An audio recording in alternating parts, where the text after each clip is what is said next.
The first thing I noticed was the smell, not ocean, not salt water. Something wrong, like someone took the idea of the ocean and cooked it until it burned. I opened my eyes and the sky was the wrong color. Not blue, not even close. It was this flat, cartoon yellow that didn't move, didn't breathe, just sat there above me like a painted ceiling in a room with no exits.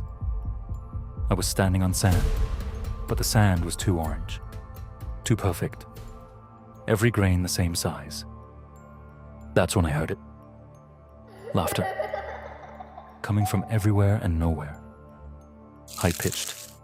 Familiar. The kind of laugh you've heard 1,000 times on Saturday morning with a bowl of cereal in your lap. Except now it didn't feel warm. It felt like a warning. I turned around and my stomach dropped. Bikini Bottom. I was in Bikini Bottom. Pineapple House directly in front of me. Anchor next door. Rock on the other side. I recognized every inch of it, and that recognition made it so much worse. Because something was deeply, fundamentally off, and I could not figure out what it was yet. The windows of the Pineapple were dark. No light inside. No movement. I told myself, stay calm. You're dreaming. Wake up. I didn't wake up. I walked toward the door because what else do you do? My legs felt heavy like the air had weight to it, like the atmosphere itself was pushing back. I knocked. 3 times. The sound didn't echo the way it should have. It just stopped. Absorbed. The door opened.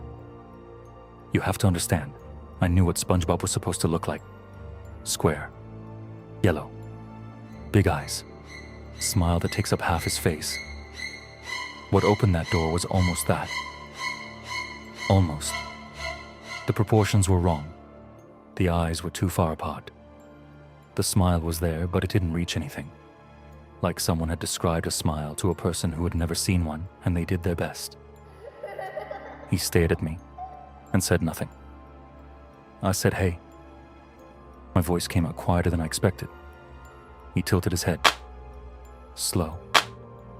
Way too slow for something that was supposed to be a cartoon character living his best life in the ocean.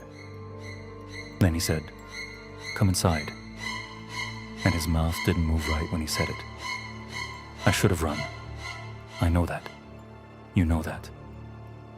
But my legs were already moving forward and the door was already closing behind me, and I don't fully remember deciding to go in. Inside was worse. The Pineapple was hollow, not cozy, not full of furniture and fish tanks and Gary the Snail. Just hollow. Walls that curved inward. 1 table in the center with 2 chairs. 1 plate on the table. 1 fork.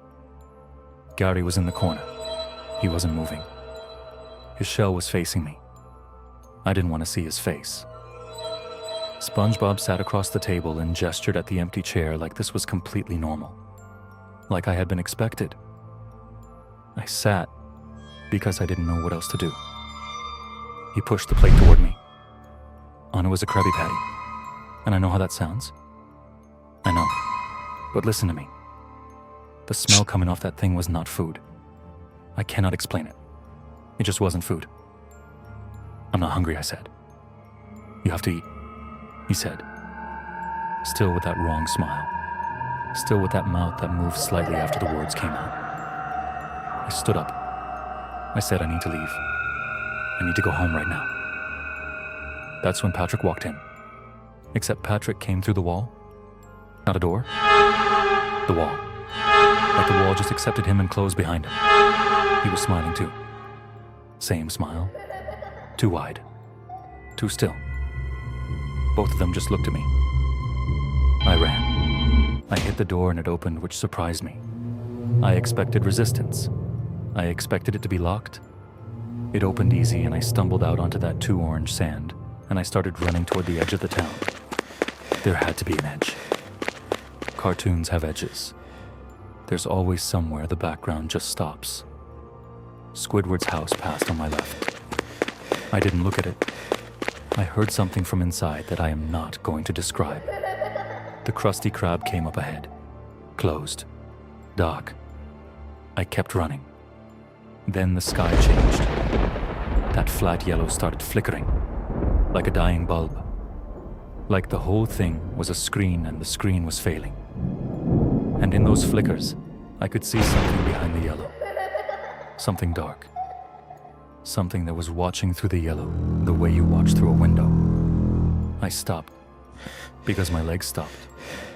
Just stopped working. Behind me, I heard that laugh again. I turned around slowly. The entire town was behind me. Every character, every single one. Standing in rows, not moving, not blinking. All wearing that same smile that had nothing behind it.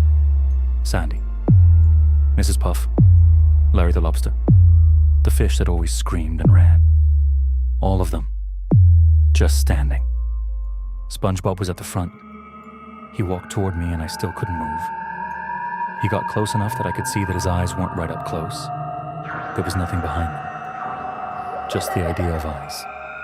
Like the concept of looking without any of the seeing. He reached out and put his hand on my shoulder. "You never left," he said. His mouth didn't move at all this time. I just heard it. "You've been here the whole time." That's when the yellow sky went out completely. And in the dark, I felt the sand under me, and the wrong ocean smell, and that flat dead air pressing from every direction. And then I woke up. I was on my couch, TV on, SpongeBob playing. The episode where he loses his name tag and spends the whole day trying to remember who he is. I turned it off, sat in the quiet.